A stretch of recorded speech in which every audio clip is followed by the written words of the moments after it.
Fala pessoal, seja muito bem-vindo a mais um vídeo no nosso canal aqui. Se você não me conhece, eu sou Marcos Saravari, estrategista-chefe de investimentos aqui da Sara Invest, né, com mais de 20 anos de experiência no mercado aí como analista, gestor, estrategista-chefe de grandes instituições.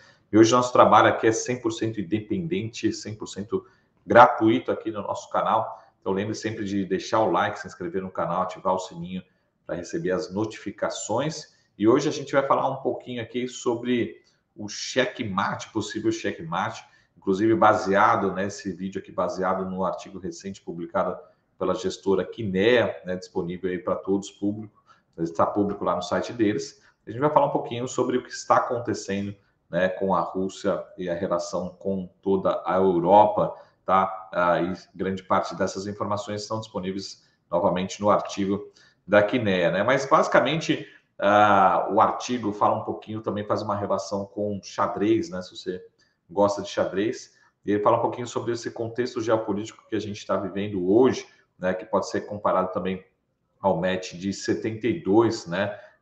Também como uma estratégia também lá da série, se você acompanhou uma série, né? Aqui sem fazer propaganda, mas uma série disponível lá na Netflix, conhecida como O Gambito da Rainha, né? E aí ele começa abrindo o artigo falando um pouquinho dessa estratégia, que basicamente consiste, né, em taticamente permitir que o oponente capture um peão, né? O peão, lembrando que aquela peça talvez com menores poderes ali no xadrez. Então você entrega um peão no início da partida, basicamente, né?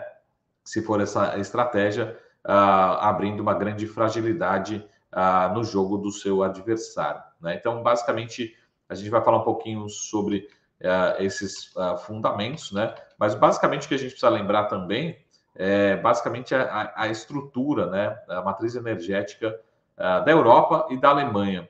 Vamos pegar aqui primeiro, começar com o caso da Alemanha. A gente tem basicamente uma mudança nesses últimos anos, mas ainda é uma matriz energética muito dependente de gás natural, grande parte disso vindo também da Rússia. Hoje, nos últimos dados que a gente tem disponíveis, há cerca de 2 anos atrás, mais ou menos 17% dessa matriz energética vinha de gás natural, né? Mais ou menos 11% nuclear, e aí 23% ainda de carvão, tá? A gente tem, por exemplo, energia eólica já representando uma grande parte, né?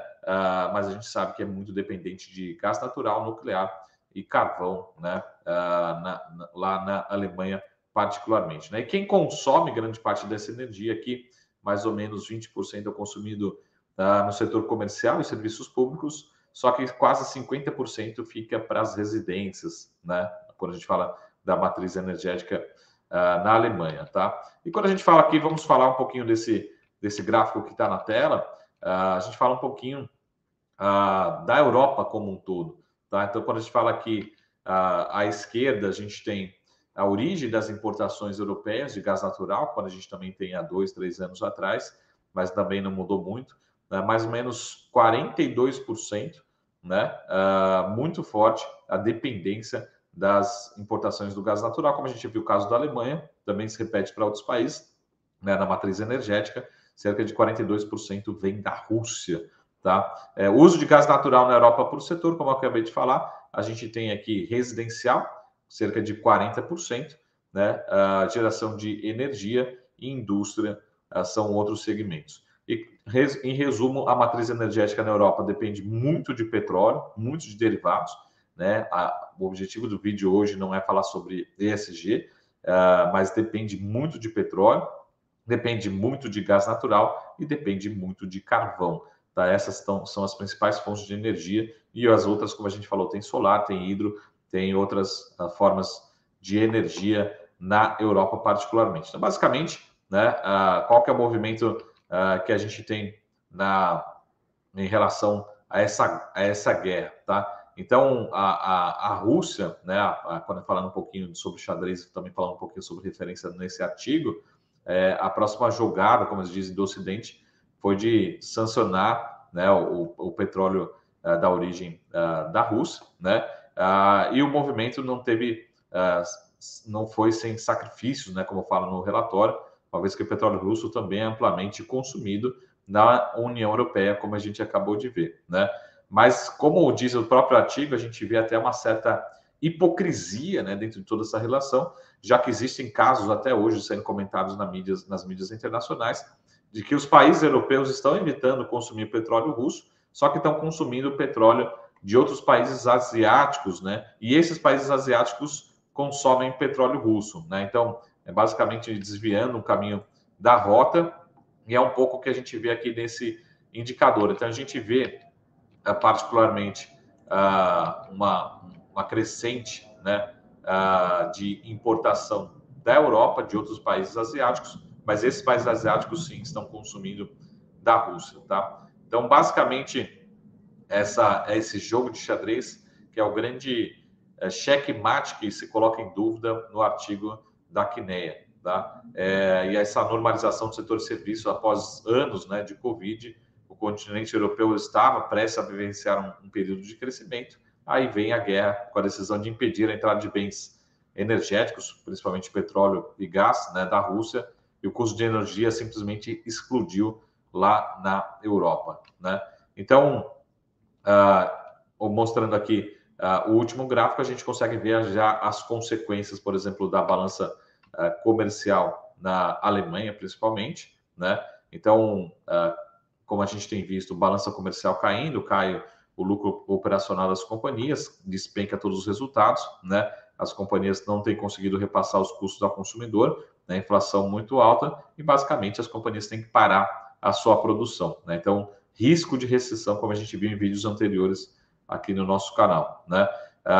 Então, o custo de vida, como a gente tem visto no Reino Unido, né, na zona do euro, subindo muito forte e basicamente também a confiança do consumidor despencando, também mais uma vez ficando nos menores patamares aí dos últimos anos, também na Europa, tá? Como a gente consegue ver aqui nesse último gráfico, tá bom? Então, essa leitura que a gente tem em relação à balança comercial, em relação à confiança, também traz preocupação para a Europa e, consequentemente, a gente fica nesse jogo de xadrez com a possibilidade da Europa tomar um checkmate, né, nesse jogo de xadrez geopolítico em relação à Rússia e com o relacionamento com a Europa. Então, essa é a grande discussão do momento, né, que traz o debate esse artigo do CNEA.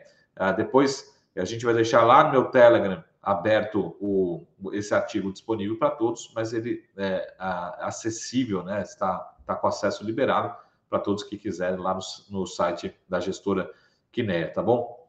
Em resumo da ópera, a gente tem uma dependência muito grande, a Europa tem uma dependência muito grande ainda de petróleo, né?